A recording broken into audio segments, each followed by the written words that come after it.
Hey folks, it's Dan Grave here, and today I want to talk to you about a topic that confuses a lot of people when they start to sell on the Amazon platform, and that is barcodes. I want to break these down for you, show you the options that are possible, and remove as much of the confusion as I can, and make sure that you make the right decision for your business from day one. Before I get deep into talking about barcodes, if you wouldn't mind just taking a second to hit the like button, it helps the channel out massively and only takes a second of your time. I'd really appreciate that. So the first thing to establish is exactly what is the purpose of a barcode. Well, they were first patented in the United States back in the 1950s as a way of encoding lots of information into a small, easily printable and reproducible image. A scanner can then be pointed at that image and it can read that image and turn it back into the original raw data that it represented. So in the context of Amazon, the raw information that you get back from the image is all of the details about your individual product. And every product you launch needs an individual, unique barcode to represent it. So if in your business you were to sell blue bath towels, then these would have one barcode. If you were also to sell purple bath towels, these would have a different barcode. But of course, every blue bath towel that you sell would have the same barcode as every other blue bath towel, and every purple bath towel would have the same barcode as every other purple bath towel. So in short, barcodes let you uniquely and unambiguously identify a single product. So that sounds all pretty straightforward, so where does the confusion come in for everybody? So this comes down to the fact that there's no single standard that's used everywhere in the world for every purpose. In the context of Amazon FBA, we have a couple of options which are global and can be used for general retail, and we also have a couple of options which are Amazon specific. So let's dive a bit more into those options. So we have 4 options available to us. The first is UPC, which is Universal Product Code. The second is EAN, which is European Article Number. The third is FNSKU, which is Fulfillment Network Stock Keeping Unit. That's a tongue twister. And the fourth option we have is ASIN, which is the Amazon Standard Identification Number. So UPC barcodes are 12-digit numbers which uniquely identify your product. They're the oldest of all the barcode types. They were originally developed in the US and have since then become globally accepted across many different retail channels. EAN barcodes are very similar to UPC, but they're 13 digits long rather than 12 digits long. Originally these were much more prevalent in Europe, but like UPC, they've spread and are now globally accepted through most retailers. FNSKUs are unique identifiers created and owned by Amazon, and these represent a single product within a single fulfillment network. We'll get onto what that means a little bit later. And then we come on to ASINs. Again, these are mixtures of letters and numbers. They are created and owned by Amazon, and they uniquely identify a single listing on the Amazon platform. Now, all of these can be used to identify your product within Amazon FBA, but my recommendation is only to ever use one of 2 options, UPC or EAN, and there's a couple of reasons why. The first reason is that with EAN and UPC barcodes, you own them. They're not controlled by Amazon, they're fixed and they can never change. Why is this important? Well, with FNSKUs and ASINs, because they're in Amazon's control and not in your control, they could turn around at any point and decide to change the standard.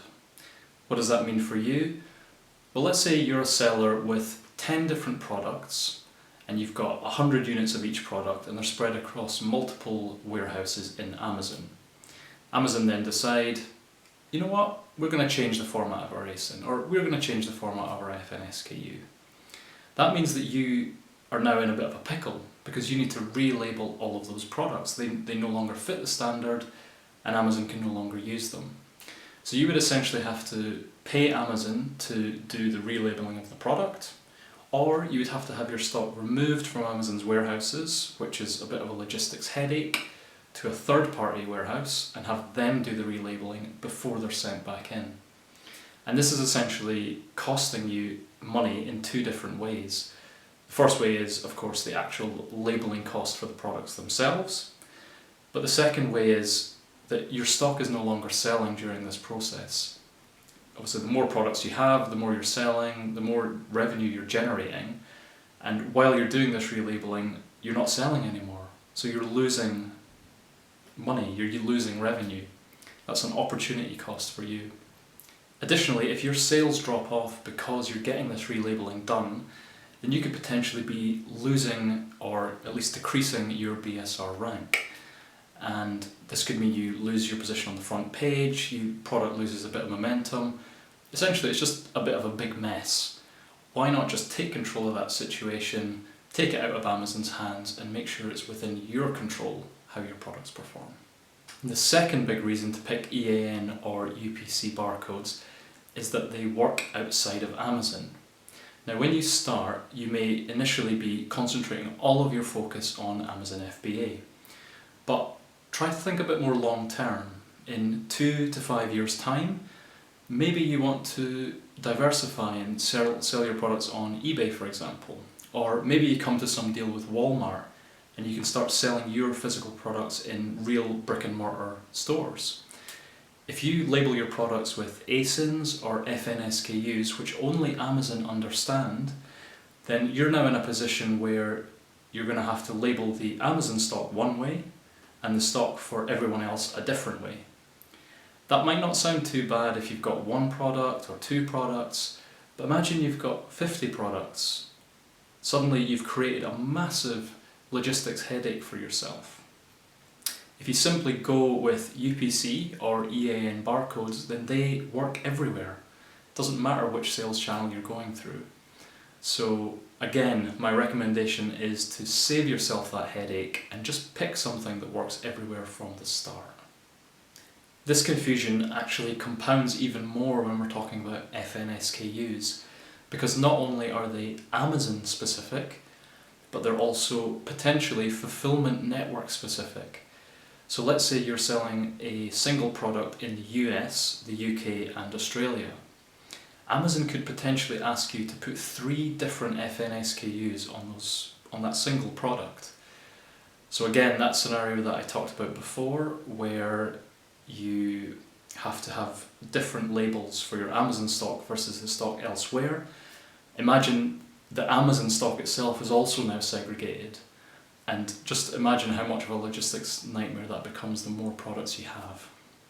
So it's pretty clear that my recommendation would be to go for UPC or EAN barcodes.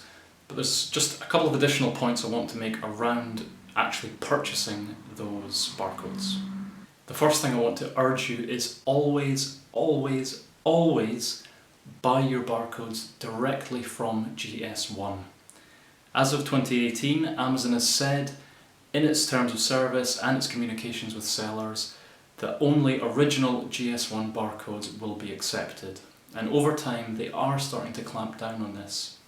There may be sellers out there who are still utilising barcodes from different sources, but that will not last forever. Amazon will find those listings and that will create a headache for those sellers down the line. So my recommendation is don't be one of them. Do the right thing from the beginning and go straight to GS1 to buy those barcodes. The reason Amazon's enforcing this is because it's a benefit to them, obviously, but it's also a benefit to you as a seller. I mean, if you go to eBay, for example, and you purchase 100 barcodes from some guy called Dodgy Dave 97, how legitimate do you think those barcodes are? I mean, they're not coming from the original source.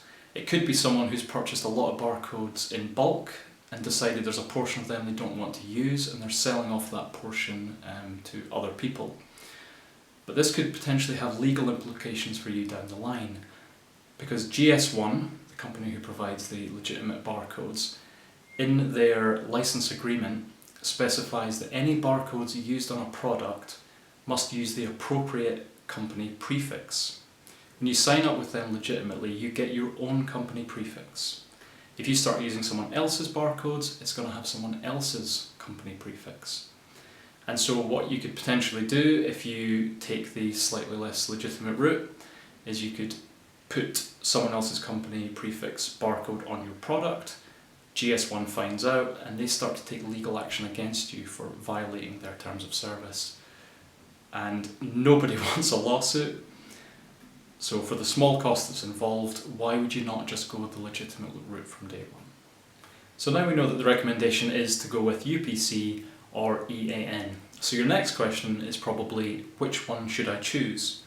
And the answer to that is, it honestly doesn't matter. Just pick one. They're both accepted globally. They both work in almost all point of sale systems across the globe. And actually when you purchase your barcodes from GS1, they will give you both EAN and UPC variants of every barcode you get. The key thing is that when you pick either UPC or EAN, just stick with that across your whole product line. Don't mix and match. Just keeps things simple for you, and you know which standard your entire company portfolio is following. And if you're still struggling to pick between EAN and UPC, I'm going to deploy a revolutionary decision-making system that's going to help you out to no end. So think of one or the other, EAN or UPC. That's going to be heads.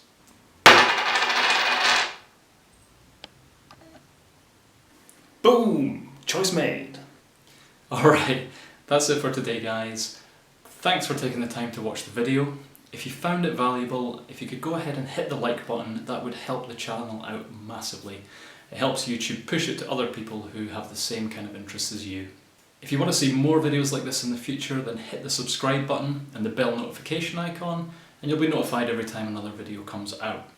If you've got any questions about the content in the video, or you've got any suggestions for future videos, then please feel free to leave a comment below, and I will personally get back to you and try to deliver some of those videos you're looking for.